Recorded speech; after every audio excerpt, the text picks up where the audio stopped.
in just the past 12 months. Over 2,000 restaurant locations across the United States have permanently shut their doors. Red Lobster recently reported over $10 million in losses in just one quarter. Applebees has shut down more than 300 locations since 2020. These aren't hole-in-the-wall spots or unknown chains, but the very familiar names you grew up with, where families gathered, where birthdays and anniversaries were made a little more special, but now they're fading fast. What we're witnessing isn't just economic struggle, it's a cultural disappearance. An entire layer of American life built on affordable meals and familiar comfort is being erased, not with a bang, but with boarded-up windows and fading neon signs. So before you assume that your favorite booth will always be there, you may want to take one last look, because today, we're uncovering 13 restaurant chains that may not survive 2025 and the real shocking reason behind their downfall. This is the Downturn Report, where the truth gets personal. Number 1, Pizza Hut. Remember when a red-roofed Pizza Hut was the centerpiece of every small-town plaza? When walking in meant being greeted by the smell of buttery crust and a jukebox playing 90s hits in the background in its prime. Pizza Hut wasn't just popular, it was dominant.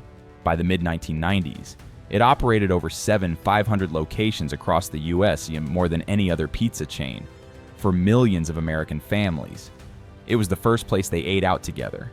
Birthdays, Friday nights, after-church meals, church. It was there for all of it.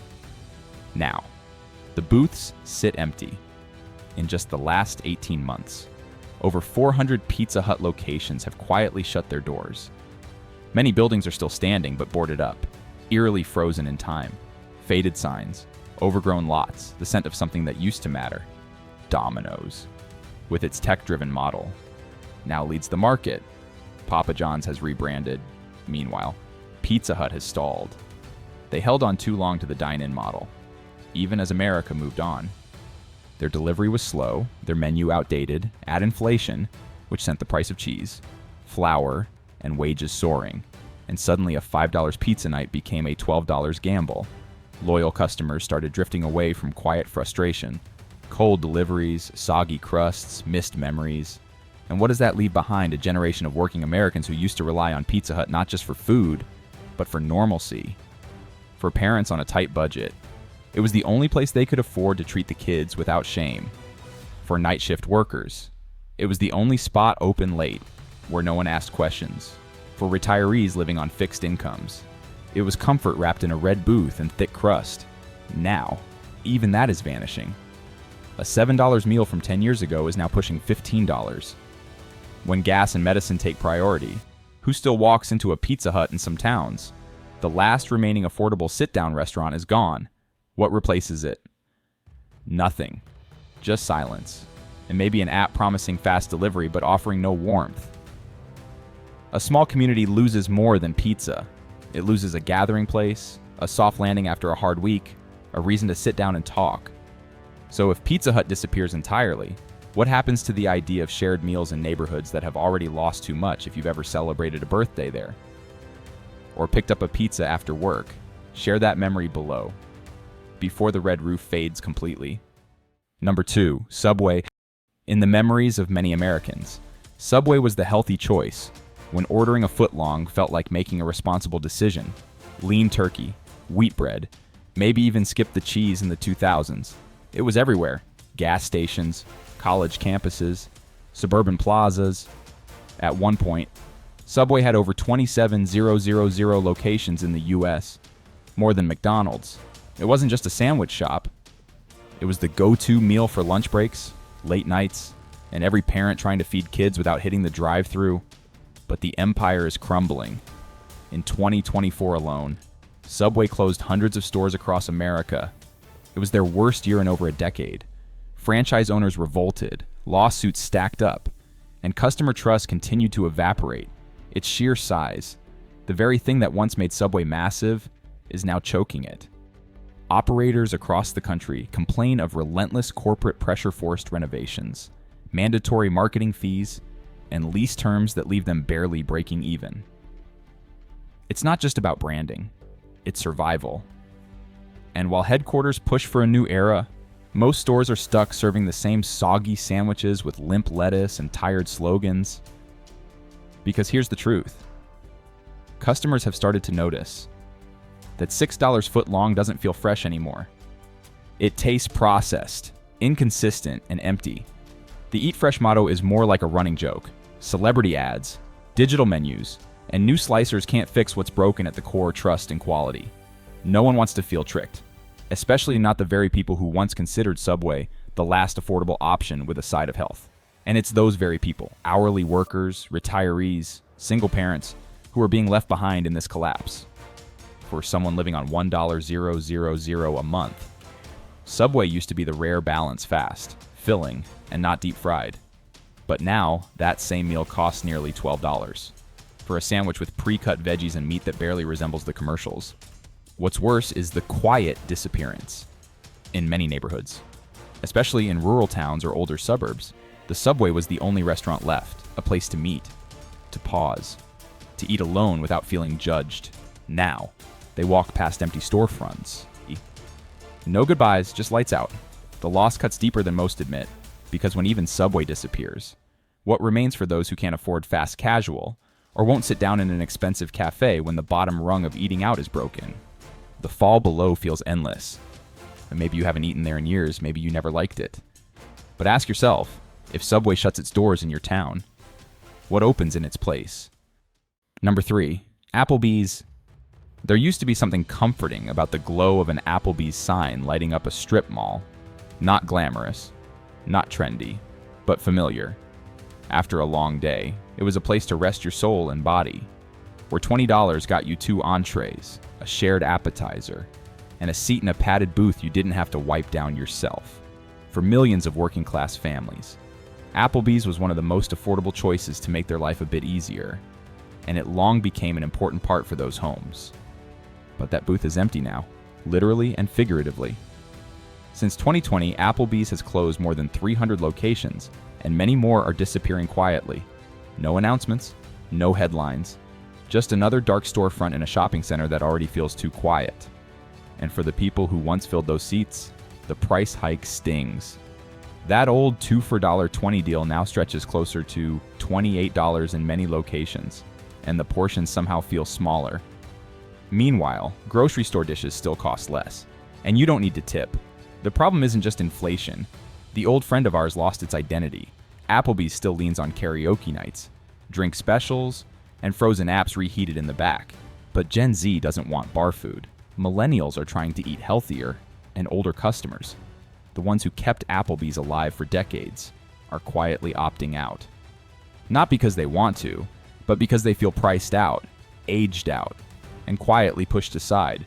For those on fixed incomes or working hourly shifts, Applebee's once felt like a little luxury: a hot meal, a cold drink, and an hour away from stress. Now, many are left choosing between that meal and gas for the week, and so they don't go. They miss the laughter, the fun nights, the birthday songs, but they don't come back. In small towns, Applebee's was often the only sit-down restaurant that didn't require a reservation or a dress code. It was neutral ground, where parents took their kids, and retirees met friends without needing to cook. Without it, what's left? Chain cafes that feel sterile, delivery apps that charge extra just to show up. So yes, Applebee's still exists. But each closure chips away at something more than a brand. It unravels the quiet fabric of middle American dining, those everyday habits that never felt fancy, but always felt like home. If your neighborhood still has one, you might want to visit before it's gone. And if Applebee's reminds you of a simpler time, wait until you hear about the downfall of the next restaurant. Number 4, Red Lobster. There was a time when going to Red Lobster felt like a special occasion. You didn't have to live near the coast to get a taste of the sea, the warm glow of the sign, the nautical decor. Red Lobster made casual seafood feel like a little escape. Endless shrimp nights were a big deal. So were birthdays, anniversaries, and paydays when a family could finally afford something just a little nicer. But lately, that escape feels more like a shipwreck. In 2024 alone, Red Lobster's parent company, Thai Union, reported massive losses in its U.S. operations, tens of millions drained in just 1 year. The much advertised endless shrimp deal. It backfired, with shrimp prices rising and customers ordering more than expected. Red Lobster now loses up to $5 per customer on that offer, and that's just one leak in the hull. Across America, stores are quietly shutting down. Dining rooms once filled with chatter now sit dim and empty. The cost of seafood has surged. Inflation has pushed core ingredients far beyond what middle-income families can regularly afford, yet menu prices keep climbing, while the food, frozen lobster tails, rubbery pasta, just doesn't live up to what it costs anymore. For many working families, Red Lobster used to be the one fancy place they could go without feeling out of place. It was an upgrade for moms on Mother's Day. It was the spot for retired couples celebrating anniversaries. It was a splurge that still fit inside a budget, but when a meal for two now tops $60 with tax and tip, the decision gets harder, and more people are saying no. The fallout is heart-touching more than you thought. Because in towns with few dining options, losing Red Lobster means losing not only seafood, but also another space disappears. Where birthdays were toasted and grandparents treated the grandkids, these moments were modest, but deeply human. Now, fast casual poke chains, fried fish counters, and delivery apps are crowding the space Red Lobster once owned, but none of them offer a seat at a table where people used to gather and feel just a little more whole. When that vanishes, it's not just a restaurant closing, it's one more place where life feels worth pausing. If you've ever had dinner there, leave that memory below, because the sea might take Red Lobster, but it doesn't have to take the sweet memories of us. Number 5, Boston Market.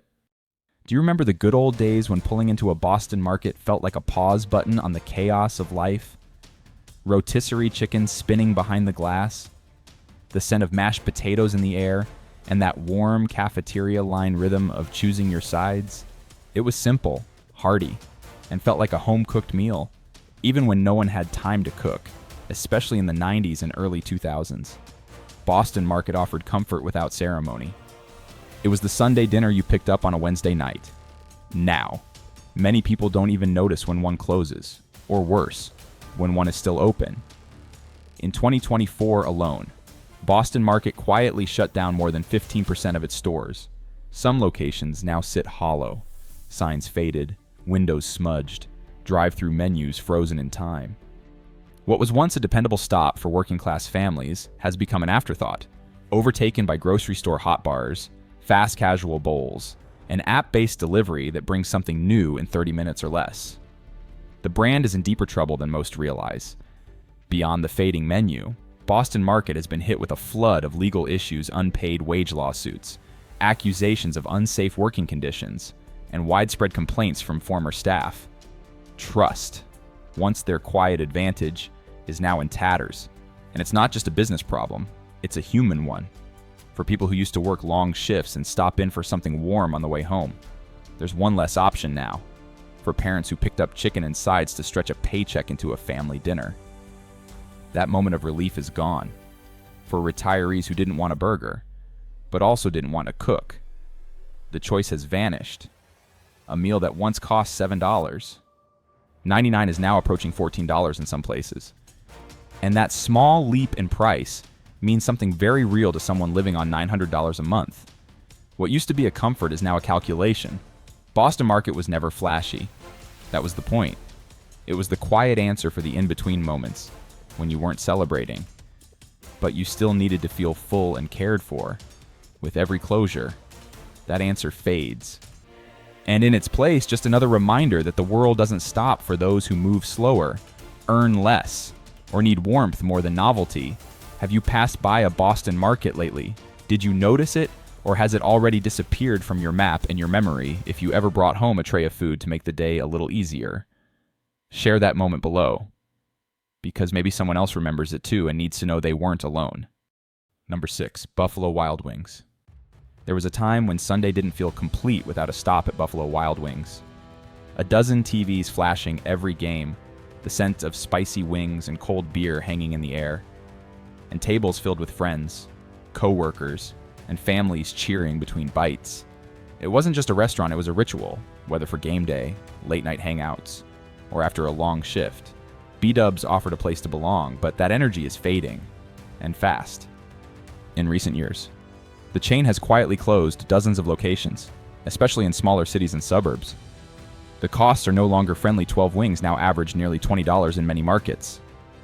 Alcohol sales, once the chain's secret strength, have dropped as more people cut back or drink at home, and with food inflation pushing prices higher, even loyal fans are choosing cheaper local spots or skipping the meal altogether.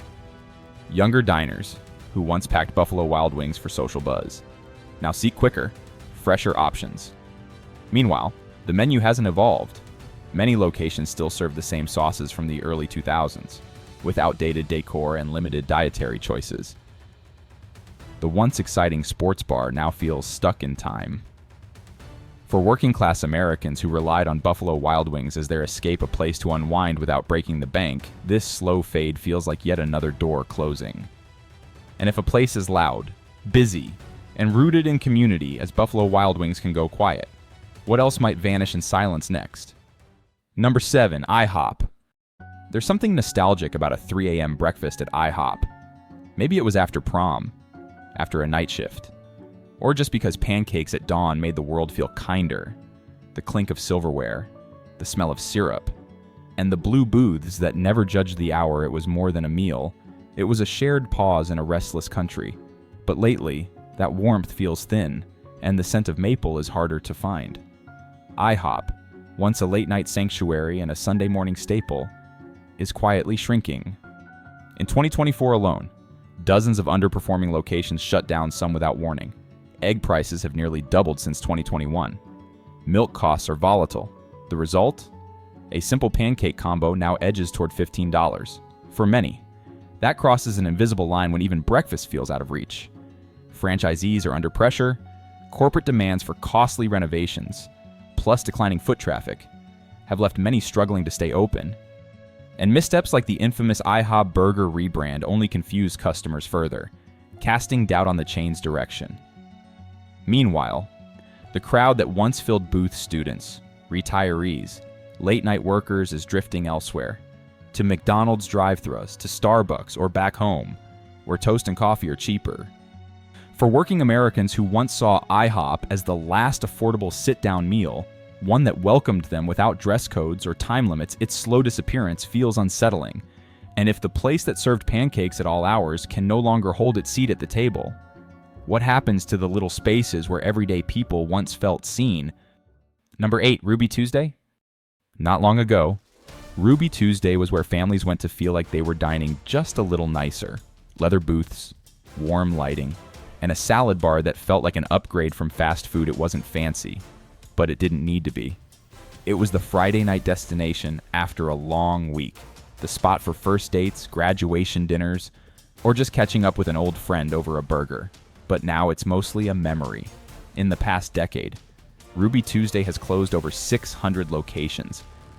As of late 2024, only a few hundred remain, and many of those sit half empty, surrounded by silence. The company declared bankruptcy in 2021 and technically came back, but the soul of the place never really returned. Its menu, once dependable, now feels tired.